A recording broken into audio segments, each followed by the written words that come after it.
चलिए अब market fundamentals पर चर्चा करने के लिए हमारे साथ आदित्य बिरला सन लाइफ एएमसी के सीईओ महेश पाटिल जुड़े हैं। उनसे समझते हैं कि इस बाज़ार में उनकी क्या रणनीति है। Mahesh ji, good morning. ये बाज़ार में हो क्या रहा है आपके हिसाब से? जो करेक्शन आ रही है, कोई भी रैली टिक नहीं पाती, और जिस तरीके की ताबड़तोड़ एफआईआई सेलिंग रही है, आपका क्या व्यू है? या गुड मॉर्निंग।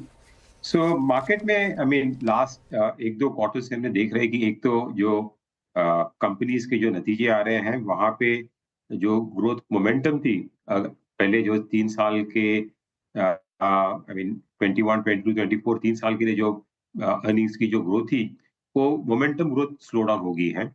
और ये क्वार्टर में जो सेकेंड क्वार्टर के जो नतीजे आए हैं वहां पे देखा है कि काफी कंपनीज के नतीजे जो आए हैं वो डिसअपॉइंटिंग रहे हैं। और ओवरऑल अर्निंग्स ग्रोथ की जो प्रोजेक्शन थी ये साल की, वहां पे 4-5% की डाउनग्रेड भी हुई है।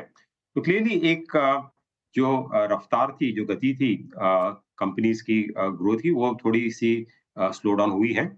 और उसका कारण एक तो कि लास्ट ईयर का जो 2-3 साल का जो बेस था, राइट? जहाँ पे हमने कंपनीज की प्रॉफिटेबिलिटी में काफ़ी बड़ी बढ़त देखी थी, वो एक तरह से नॉर्मलाइज़ हो रहा है। और फर्स्ट हाफ में गवर्नमेंट स्पेंडिंग जो थी, वो भी काफ़ी बड़ी मात्रा में स्लो डाउन थी, बिकॉज़ कोविड के बाद जो इकोनॉमी को जो मोमेंटम मिल रहा था, वो गवर्नमेंट स्पेंडिंग की एक बड़ी वजह थी। और इलेक्शंस और बाकी के कारण एक हमें जो अप्रूवल्स थे प्रोजेक्ट्स के वगैरह, वो थोड़े डिले हो गए थे। बट अभी लास्ट मंथ से वापस गवर्नमेंट स्पेंडिंग अभी वापस जोर से बढ़ रही है। तो आई थिंक उसका इम्पैक्ट सेकंड हाफ में हमें देखने को मिलेगा। और एफआईएस की भी सेलिंग, जैसे बात की आपने, अक्टूबर महीने में एक रिकॉर्ड सेलिंग थी। नवंबर में भी सेलिंग थोड़ी स्लो डाउन हुई है। बट उसके कारण भी मार्केट में जो एक तरह से वन वन सेट जो रैली थी, इलेक्शन के पहले जो थी रैली, वो अभी थोड़ी थम गई है। तो मुझे लग रहा है यहाँ से अभी जो मार्केट में करेक्शन आई है लगभग 10 अराउंड 10% के आसपास जो हुई है, उसके बाद अभी मार्केट काफ़ी अच्छे लेवल पे आ गई। स्पेशली अगर निफ्टी की अगर बात करते हैं, तो निफ्टी की जो वैल्यूएशंस है, वो लगभग प्री कोविड के पहले जो थी उसके आसपास आके पहुँच गई हैं। और काफ़ी स्टॉक्स, हालाँकि इंडेक्स 8-10% से करेक्ट हुआ है, बट काफ़ी स्टॉक्स निफ्टी और उसके बावजूद ब्रॉडर मार्केट में भी 20-30% से करेक्ट हुए हैं। तो मार्केट में अभी वैल्यू डेफिनिटली आ रही है। और हमें लग रहा है कि यहाँ से, हालाँकि नियर टर्म में अभी भी जो अर्निंग्स मोमेंटम है 1-2 क्वार्टर के लिए शायद वीक रह सकती है। और मार्केट शायद ये रेंज के आसपास कंसोलिडेट करेगा। But stock specific I think market में काफ़ी अट्रैक्टिव लेवल्स कुछ-कुछ स्टॉक्स में आ रहे हैं जो हमें हमें देखने को। अभी यहाँ से मार्केट काफ़ी स्टॉक स्पेसिफिक होगा, ऐसी हमारी अ व्यू है।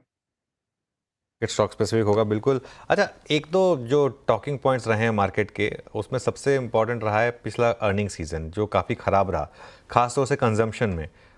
यहाँ कुछ इम्प्रूवमेंट के साइंस हैं, या ये अब मार्केट के लिए थोड़ी सा एक सरदर्द रहने वाला है अर्निंग्स? सही बात है। कंजम्पशन एक्चुअली काफ़ी टाइम से वीक रहा है। आई मीन लास्ट 2 साल से हमने देखा है कि जो इकोनॉमी में जो बढ़ोतरी हुई है, वो इन्वेस्टमेंट लेड ग्रोथ रही है।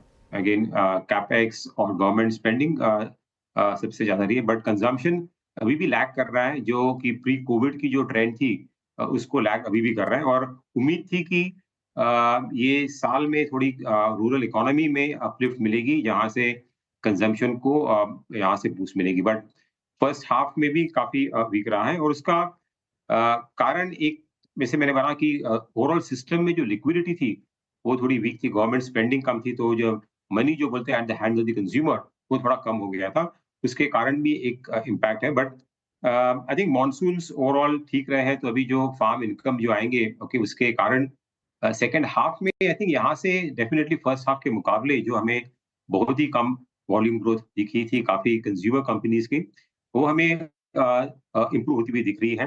अर्ली साइन्स है, बट कंपनी से बात करके पता चल रहा है कि नवंबर मंथ, अक्टूबर मंथ में थोड़ी इम्प्रूवमेंट हो रही है वहाँ से।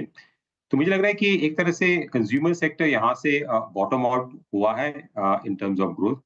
और स्टॉक्स भी अगर देखें तो ओवरऑल सेक्टर तो कुछ अच्छी करेक्शन भी वहाँ पे हुई है। सो आई मीन अगर मीडियम टर्म और लॉन्ग टर्म व्यू लेते हैं तो इंडिया में कंजम्पशन जो बाकी सेक्टर्स में जो ग्रोथ हुई इन्वेस्टमेंट्स का ट्रिकल डाउन इफेक्ट कंजम्पशन में भी होना चाहिए। और हमें लग रहा है कि यहाँ से कंज्यूमर स्टॉक्स एक कॉन्ट्रेरियन व्यू से स्पेशली कंज्यूमर डिस्क्रिशनरी जो है नेम्स वो अच्छे लगने चाहिए बिकॉज वहाँ पे अभी इंटरेस्ट रेट कट की संभावना अगले 6 महीने के आसपास दिख रही है, तो उसके कारण भी जो जब इंटरेस्ट रेट कट होते हैं तो कंज्यूमर के पास जो डिस्पोजेबल इनकम रहता है वो भी बढ़ता है, तो उसको भी कंजम्पशन के लिए एक सपोर्ट मिल सकता है। इस बीच बाजार फिर सिंक हुआ, इंट्राडे हाई से कोलैप्स हुआ और निफ्टी बैंक ही सबसे पहले कोलैप्स हुआ। निफ्टी बैंक अब 51,865 पे। जरा प्लीज़ एक बार इंडेक्स का अपडेट रख देते हैं आपकी स्क्रीन पे। 51,853 का मतलब ये है कि हम कल की लोवेस्ट ट्रैजेक्टरी के आसपास फिर घूमते हुए। वैसे ये इनफैक्ट मैं बैंक निफ्टी का जिक्र इसलिए कर रहा था क्योंकि आपने अर्निंग सीजन को देख लिया। अर्निंग सीजन के बाद आपने प्राइस परफॉर्मेंस भी कुछ हद तक सेंस कर ली। HDFC बैंक ने कल अपने करियर का हाई लगाया। हम मान के अगर चलें कि हम लगभग 23,223,500 के आसपास अगर एक निफ्टी का बेस बना चुके हैं, एक लॉजिकल, या फिर निफ्टी बैंक में भी इस दौर का लो, यहाँ से परफॉर्मेंस बेटर कौन से देंगे, प्राइवेट बैंक्स या फिर PSU बैंक्स? आपका झुकाव किस पर है महेश जी इस वक्त? तो अभी बैंकिंग सेक्टर में दो एक तरह से चैलेंजेस हैं। एक तो डिपॉजिट ग्रोथ, राइट? सो डिपॉजिट मोबिलाइजेशन जो है वो इसकी रफ्तार काफी कम हो गई है और उसके कारण क्रेडिट ग्रोथ पे भी इम्पैक्ट आ रहा है। और दूसरी एक बात है कि अभी आई मीन काफी अरसे के बाद वापस हम देख रहे हैं कि थोड़ी सी एसेट क्वालिटी पे के ऊपर कंसर्न आ रहा है, स्पेशली अनसिक्योर्ड लोन्स है या MFI लोन्स है, उसके ऊपर थोड़ी कंसर्न आ रही है।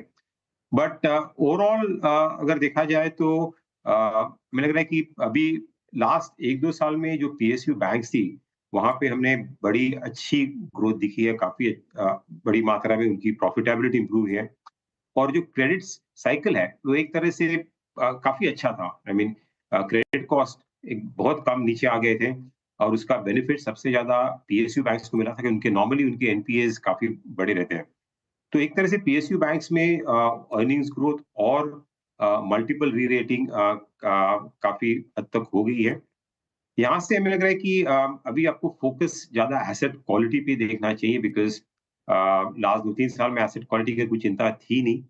तो अगर उसको मद्देनज़र रखते हुए प्राइवेट बैंक्स ओके जो अच्छे बैंक्स हैं जहाँ पे एसेट क्वालिटी अंडरराइटिंग स्टैंडर्ड्स अच्छी है, आई थिंक वहाँ पे फोकस करना चाहिए। तो यहाँ पे वापस आई थिंक एक ओवरऑल मार्केट में भी जो थीम बात करें कि एक क्वालिटी पे वापस फोकस होना चाहिए बिकॉज़ यहाँ से हमें डाउनसाइड प्रोटेक्शन भी देखनी चाहिए, मार्जिन ऑफ सेफ्टी कहाँ पे है और जहाँ पे अर्निंग्स विजिबिलिटी स्टडी है, जहाँ पे अर्निंग्स डाउनग्रेड्स की संभावना कम है, तो उसको और प्राइवेट बैंक्स अगर देखा जाए तो वो अंडर परफॉर्म किए हैं ओवरऑल लास्ट 1-2 साल में। तो हमें लग रहा है कि यहाँ से अगर नेक्स्ट 2-3 साल का व्यू लेते हैं तो प्राइवेट बैंक्स की जो परफॉर्मेंस है बिकॉज़ उनकी अंडरराइटिंग स्टैंडर्ड्स और बाकी जो उनकी इन्वेस्टमेंट्स किए हैं टेक्नोलॉजी और डिजिटल की तरफ से उसका उनको बेनिफिट मिलना चाहिए और वैल्यूएशंस भी वहाँ उनके लॉन्ग टर्म एवरेज के आसपास है। तो वहाँ पे आई थिंक हमें ज़्यादा कम्फर्ट है प्राइवेट बैंक्स में compare to PSU banks. Okay, banks में आपका प्रेफरेंस ऑर्डर क्या है वो आपने बताया। अच्छा, इस बार की महेश जी जो अर्निंग्स इंडियन होटल्स ने दी या फिर जो विजन 2030 उन्होंने दिया, not exactly for Indian hotels, आपका पूरे स्पेस पे इंक्लूडिंग ये इंडिगो ट्रेवल्स टूरिज्म, इंडिगो में क्योंकि कूलिंग ऑफ हुई थी लास्ट रिपोर्टेड नंबर्स के बाद, क्या कन्विंसिंगली अगर किसी स्पेस पे हम फोकस कर सकते हैं, थोड़ा ऐड कर सकते हैं इस लेवल पे, क्या अभी भी वो यही चंक होगा, होटल्स ट्रेवल्स टूरिज्म? सो होटल्स में एक्चुअली काफ़ी हद तक सरप्राइज़ किया है पॉज़िटिव साइड पे बिकॉज़ लग रहा था कि एक तरह से पीक आउट हो रहा है। ARR जो है एवरेज रूम रेट जो है वो काफ़ी मात्रा में बढ़े थे लास्ट 2-3 साल में। बट आई थिंक वो सेक्टर में एक तरह से डिमांड तो है ही बट सप्लाई जो है वो काफ़ी लिमिटेड आ रही है। और काफी टाइम लगता है, राइट? नया होटल अगर कैपेसिटी आने के लिए लगभग 4-5 साल लगते हैं, राइट? अच्छी प्रॉपर्टी के आने के लिए। तो उसका आई थिंक बेनिफिट सेक्टर को मिल रहा है, और इसीलिए उनके नतीजे अभी इनफैक्ट एक ऐसा सेक्टर है जहाँ पे एक्चुअली अर्निंग्स अपग्रेड हुए हैं। बट आई थिंक काफी हद तक स्टॉक्स की अगर बात करें ये सेक्टर में, तो हमें लग रहा है कि वैल्यूएशंस अभी जो है एवरेज रूम रेट जो है एक पीक लेवल पे आसपास है। यहाँ से शायद ज्यादा बढ़ने की संभावना नहीं है, हालांकि नॉर्मल 5-6% ग्रोथ आ सकती है टैरिफ्स में।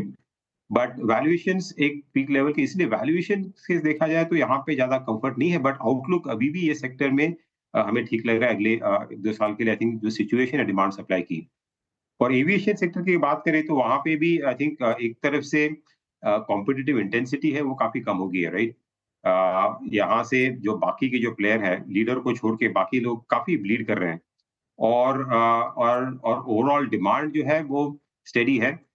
मेन प्रॉब्लम एविएशन में है कि supply of airplanes, right? Delivery जो है वो काफी स्लो है, इसीलिए वॉल्यूम ग्रोथ इतनी ज्यादा नहीं आ रही है। But I think overall sector में भी रिसेंटली जो क्रूड प्राइसेस नीचे आए हैं, आई थिंक उसका बेनिफिट ये क्वार्टर में मिलने की अच्छी संभावना है। इसीलिए मार्जिन्स के ऊपर ज्यादा प्रेशर नहीं होगा, तो यहाँ से एविएशन सेक्टर लॉन्ग टर्म के लिए आई थिंक जिस तरह से इंडिया में नए एयरपोर्ट्स आ रहे हैं और कनेक्टिविटी बढ़ रही है, और domestic as well international travel में जो ग्रोथ आएगी, तो हमें एविएशन सेक्टर एक अच्छा सेक्टर दिख रहा है लॉन्ग टर्म के लिए, जहाँ पे आउटलुक आई मीन यहाँ से स्टेडी और इम्प्रूव होते हुए दिख रहा है।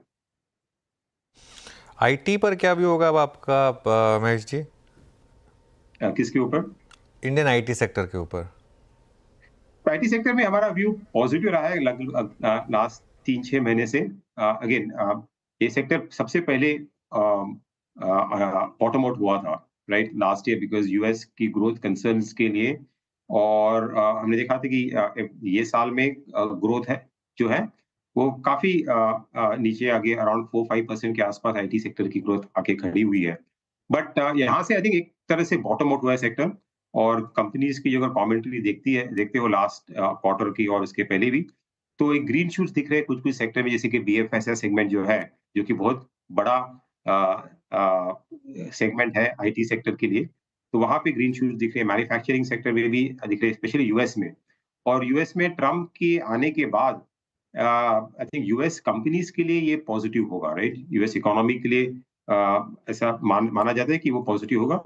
तो अगर वैसी बात है तो यूएस में जो आईटी स्पेंड्स के ऊपर थोड़ी रोक लगी हुई थी, आउटलुक अनसर्टन था, वो आई थिंक वो वापस इम्प्रूव होने की संभावना है। तो हमें यहाँ से लग रहा है कि वो आईटी सेक्टर की जो ग्रोथ है वो ट्रेजेक्टरी वो इम्प्रूव होती हुई दिख रही है, और मार्जिन्स भी फेयरली स्टेबल है। रिसेंटली रुपी भी थोड़ा डिप्रिशिएट हुआ, उसका बेनिफिट मिलेगा। तो ये ऐसा सेक्टर है जहाँ पे अभी वैल्यूएशंस आई मीन इतने सस्ते नहीं है, ठीक ठाक है, बट आउटलुक डेफिनेटली इम्प्रूव होते हुए स्टडीली दिख रहा है। और यहाँ सेक्टर में कंपनीज की कैश फ्लोज अच्छे है, ऑपरेटिंग कैश फ्लो अच्छी है, तो एक अच्छा डिफेंसिव सेक्टर रहेगा इस मार्केट में, ऐसे हमें लगता है। मीनवाइल बहुत बहुत शुक्रिया महेश जी आज हमारे साथ जुड़ने के लिए और हमसे बात करने के लिए इन सब टॉपिक्स पर।